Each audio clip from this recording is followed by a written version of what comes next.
Okay, so in this particular lecture, we are going to talk about Wilson's theorem. Okay, so let's say Wilson's theorem. Clear? Okay, in the last lecture, we had understood what is Fermat's little theorem, right? What is Fermat's little theorem? And we have a convo about pseudo primes, right? And in the first lectures, we had understood about congruences, and CRT, right? These things we have already studied. Clear? So, in this particular lecture, we are going to talk about Wilson's theorem. So, what is basically Wilson's theorem say? So, Wilson's theorem is actually a biconditional statement which says that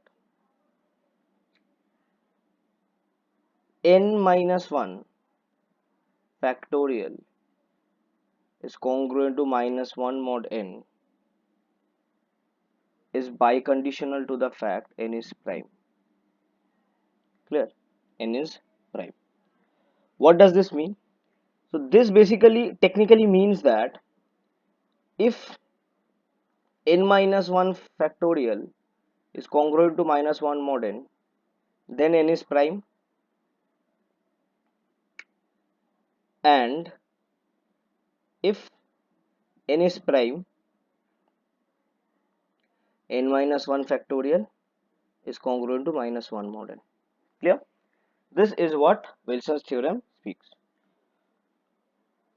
So if you have some integer n and it satisfied this condition, then n is surely prime, and if n you know it to be prime, then n will surely obey this particular condition. Clear? So this is Wilson's theorem.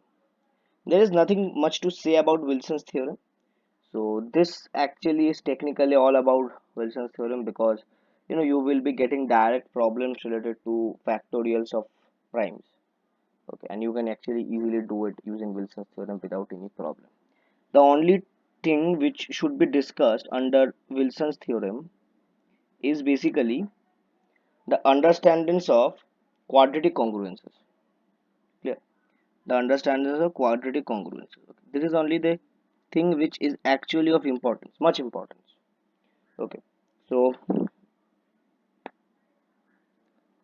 before understanding quadratic congruences, let us first understand what is the proof of Wilson's theorem. Okay. So let's see. So proof. Okay. Acha. See, p minus 1 factorial is congruent to minus 1 mod p. We will be proving this considering p is prime. Okay, considering p is prime. So, see, p equal to 2 and p equal to 3 are obvious cases. Are obvious cases. So, we set p to be greater than 3. Okay. Now, if p is greater than 3, then p minus 1 factorial will look like 1 times 2 times 3 and so on till p minus 1. Now let us assume a linear congruence of the form ax congruent to 1 mod p. Okay, since p is prime, this p is prime. Okay, p is prime. So since p is prime, it is pretty much evident that GCD of a and p will be equal to 1. Clear? So x is going to have a unique solution modulo p. Unique solution modulo p. You remember what x is called? X is called the multiplicative inverse. X is called the multiplicative inverse of a. Got it? Clear? Now suppose a naught is the solution. Okay, suppose x is congruent to a naught mod p, and a naught is your solution for this particular equation, and you get a times a naught is congruent to 1 mod p. Now if a naught is equals to a, then a is either equals to 1 or p minus 1. This is pretty much evident from the fact that, if a naught is equals to a, then you have a square minus 1 is congruent to 0 mod p. So a minus 1 times a plus 1 is congruent to 0 mod p. So from here you can say that either a is congruent to 1 mod p, or a is congruent to minus 1 mod p. That implies a is congruent to p minus 1 mod p. Clear? So these conditions are actually true. Got it? Now if a is not equals to a naught, if a is not equals to a naught, then what we actually do is that, we pair up these numbers which are less than p and co-prime to p. Okay, which are less than p and co-prime to p. Okay, because a, what is a are those elements such that the GCD of a and p is 1, right? So we pair up the numbers of a. Okay, pair up the a values in such a manner that a times a naught is congruent to 1 mod p, and a is not equals to a naught. For example, if we have p equal to say 13, then 3 and 4, they are basically co-primes of 13. GCD of 3 and 13 is 1. GCD of, no, let's say it is not 3 and 4. let's say it's let's say it's 2 and 7. 3 and 4 will not do. So GCD of 2 and 13 is 1, and here GCD of 7 and 13 is also 1. Okay, so we pair 2 and 7 because 2 times 7 will actually give you 1 mod 13. Clear? Which actually give you 1 mod 13. Got it? So in this way we pair up the numbers in such a manner that when a is not equals to a naught, if a is equals to a naught, then a is either equal to 1 or p minus 1. If a not equals to a naught, then you have the pairs of values which are co-primes to a. Okay, and what happens is that, all these pairs all these pairs all these pairs are congruent to 1 mod p. And so when you multiply every pair, you already know this thing that if a is congruent to b mod c and x is congruent to y mod c, then you can multiply them as a x congruent to by mod c. So if all these pairs are congruent to 1 mod p, then we can multiply them individually to get that, every pair product of every pair is congruent to 1 into 1 into 1 till the number of pairs that will actually give you 1 mod p. And what are each of the pair? Each of the pair actually belongs to natural numbers. Each of the pair actually belongs to includes the natural numbers which are below p. So they actually, their product, if you distribute them evenly, you get 1 times 2 times 3 and so on. Sorry, basically 2 times 3 till p minus 2, because we have not involved 1 and p minus 1 here, because these pairs are actually of those numbers where a is not equals to a naught. The the multiplicative inverse and the, wait a minute, have I told their mathematical inverse by any chance? I don't think so. If I have done a very great mistake. No, I have done written their multiplicative inverse only. Sometimes slip of tongue happens. Clear? So all these products of all these will give you 1 mod p. Clear? Now if you multiply p minus 1 on both sides, so this will give you p minus 1 factorial and is congruent to p minus 1 mod p. Since p is divisible by p, so this is written as, so this is p minus 1 congruent to p minus 1 mod p, which is further congruent to minus 1 mod p, and this is your Wilson's theorem from one side. This is your Wilson's theorem from one side. Now what you need to show is that the converse is also true. What you need to show is that the converse is also true. So let's see that basically about the converse. Okay, so converse. Okay, so what you need to prove in converse is that if n minus 1 factorial is congruent to minus 1 mod n, then n is prime. This is what you need to show, right? So how to show this basically? Acha. So we can actually use the method of contradiction. Okay, that is, let n not be prime. N not be prime. Therefore, d divides n such that d is greater than 1 and less than n minus 1. Okay, d is greater than 1 and less than n minus 1. Okay, now, sorry, less than n, not n minus 1, less than n. Now, since d is less than n, we can consider d to be less than equals to n minus 1. Clear? We can consider d to be less than equals to n minus 1. Now, if d is less than equals to n minus 1, so we can say that d is one of the factors, d is one of the factors in n minus 1 factorial. D is one of the factors in n minus 1 factorial. Are you getting my point? That is what I actually mean, is that d divides n minus 1 factorial. Are you getting my point? D divides n minus 1 factorial. Since see, what is factorial? X factorial means x factorial is the product of all the numbers, natural numbers, which is below x.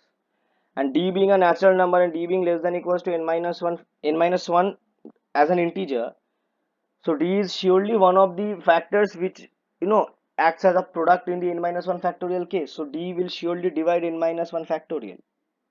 D will surely divide n minus 1 factorial. Okay. Now see what happens. Now see what happens. Now as we know that n minus 1 factorial is congruent to minus 1 mod n. So from here we can write that n divides n minus 1 factorial plus 1. Okay, n divides n minus 1 factorial plus 1. And so d divides n minus 1 factorial plus 1. Why? Because d divides n. When d divides n, d also divides n minus 1 factorial plus 1. Also d divides n minus 1 factorial. So that implies d divides 1, which is impossible. Which is impossible because d is greater than 1. Therefore, n is prime. Therefore, n is prime. So we have proved the Wilson theorem from both the directions, that n minus 1 factorial, if congruent to minus 1 mod n, then this is a biconditional statement which states that n is prime. So this is the actual Wilson's theorem. Okay. Now actually the proof of this theorem was not given by Wilson, but it was given by Leibniz. Proof of this theorem was given by Leibniz, not Wilson. Okay. What actually happened is that, you know, Edward Waring, there was an English mathematician named Edward Waring. Okay. And Wilson was actually a student of Edward Waring. Clear. So Wilson had once, had a conversation with Edward Waring about this property of primes. Clear. About this property of primes, but both of them did not have any proof related to that. Both of them did not have any proof related to that. So they actually, used this theorem as a lemma. They actually used this theorem as a lemma. And also Waring said that this particular theorem is very very hard to prove because of the absence of a notation to express prime numbers. This was a kind of excuse given by Waring. Okay. And to its reply, Gauss had said that in these sorts of problems, notion is actually what is important rather than notation. Yes, a very important statement used by Gauss. Okay. So actually finally the proof was given by Leibniz. So it is actually kind of justice to call this theorem by the name of both Wilson and Leibniz, because without proof we cannot accept a statement in number theory, in mathematics, rather, in mathematics. So but unfortunately Leibniz name does not come with this theorem. We know about Wilson only. But actually it is believed that Leibniz actually knew about this property of primes way far before Wilson had actually come to know about such a property. But Leibniz had never uttered a word about this because he actually, kind of considered this some property to be, very less important to be talked about with other people. Got it?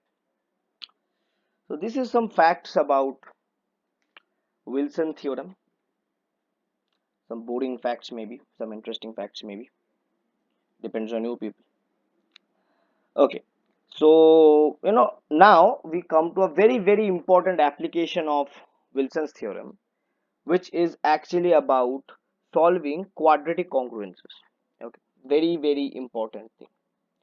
So here we come to know about a different type of congruence. Now till now we have learnt about linear congruence. Till now we have learnt about linear congruence. Now we will learn about quadratic congruence. Quadratic congruence. So what is a quadratic congruence? If you are given an equation of this type, ax square plus bx plus c is congruent to 0 mod n, where a is not congruent to 0 mod n, then this sort of a equation is called a quadratic congruence equation. Okay, and these sorts of equations are actually solved using Wilson's theorem. So let's take a problem and we will end our lecture with this problem itself. Okay, so suppose you are given this question: the quadratic congruence, the quadratic congruence, the quadratic congruence x square plus 1 congruent to 0 mod p, where p is prime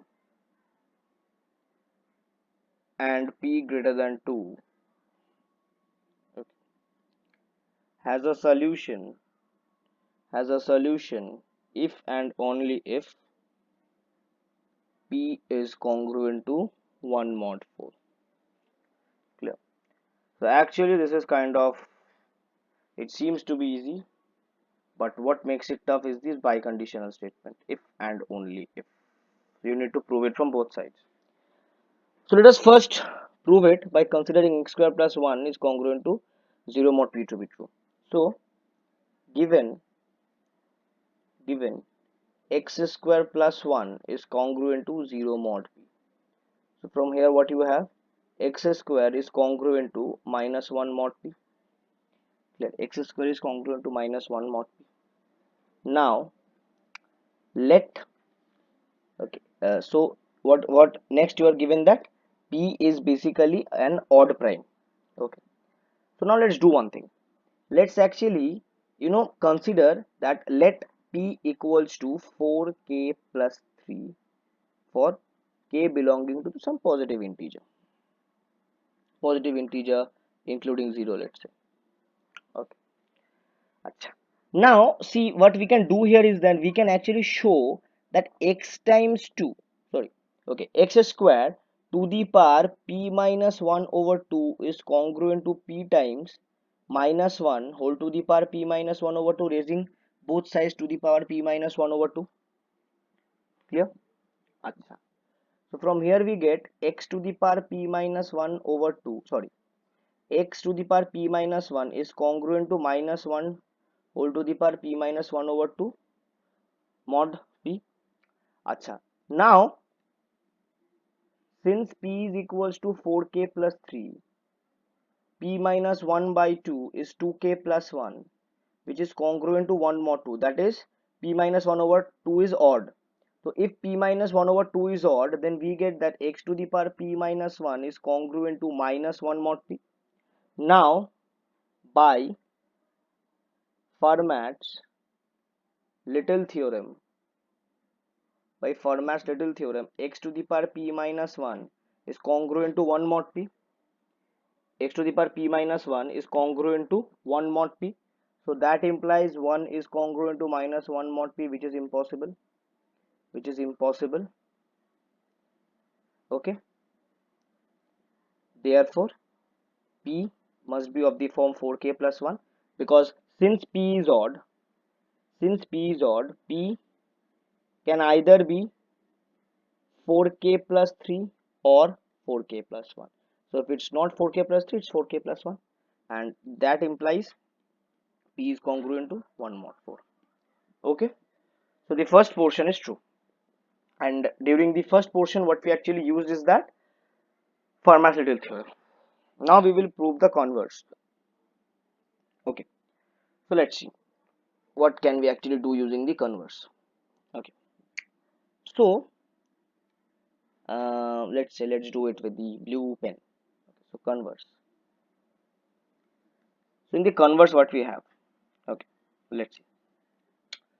So here you assume that P is congruent to 1 mod 4. Clear. That implies P is of the form 4k plus 1 for some k belong to positive integer union, including 0, let's say. Okay. Now P minus 1 factorial can be written as 1 times 2 so on times p minus 1 over 2 times p plus 1 over 2 and so on till p minus 2 times p minus 1. These are the kind of middle terms of this particular factorial. Clear? These are actually middle terms of this given this particular factorial. Got it? Acha. Now let's see one thing. So p minus 1 is congruent to minus 1 mod p. P minus 2 is congruent to minus 2 mod p, and if you go on like this, you will get p plus 1 over 2 is congruent to minus p minus 1 over 2 mod p. Okay, so actually there arise a repetition of elements, from where you actually get that p minus 1 factorial is congruent to minus 1 whole to the power p minus 1 over 2 times p minus 1 over 2 whole factorial and its square mod p. Clear? Now, now, okay, since p is of the form 4k plus 1, p minus 1 over 2 is of the form 2k, that is even. Therefore, minus 1 whole to the power p minus 1 over 2 is equals to 1. That implies to p minus 1 factorial is congruent to p minus 1 whole divided by 2 whole factorial whole square, mod p. Now Wilson's theorem p minus 1 factorial must be congruent to minus 1 mod p. P minus 1 factorial must be congruent to minus 1 mod p. So that implies to p minus 1 over 2 factorial whole square must be congruent to minus 1 mod p. That implies to p minus 1 over 2 whole factor whole square plus 1 must be congruent to 0 mod p. So what does that actually mean? So this actually means that x square is equals to p minus 1 over 2 whole factorial whole square, which means x is equals to p minus 1 over 2 whole factorial, since p minus 1 over 2 belongs to integers. So x square plus 1 which gives you congruent to 0 mod p is solvable if p is of the form 4k plus 1. So we have proved the converse using Wilson's theorem. This proof is actually a very important notion, where we can actually say that Fermat's little theorem kind of moves parallel with Wilson's theorem. Okay, in most of the cases of number theory, you might encounter problems where Fermat's theorem and Wilson's theorem are actually, you are using them, you know, together in a single problem at some point. Both are being used. Okay, so this was all for today, guys. In the next lecture, I might be talking about the Fermat-Kratzschick factorization method. Okay, so we will we will be meeting in the next lecture.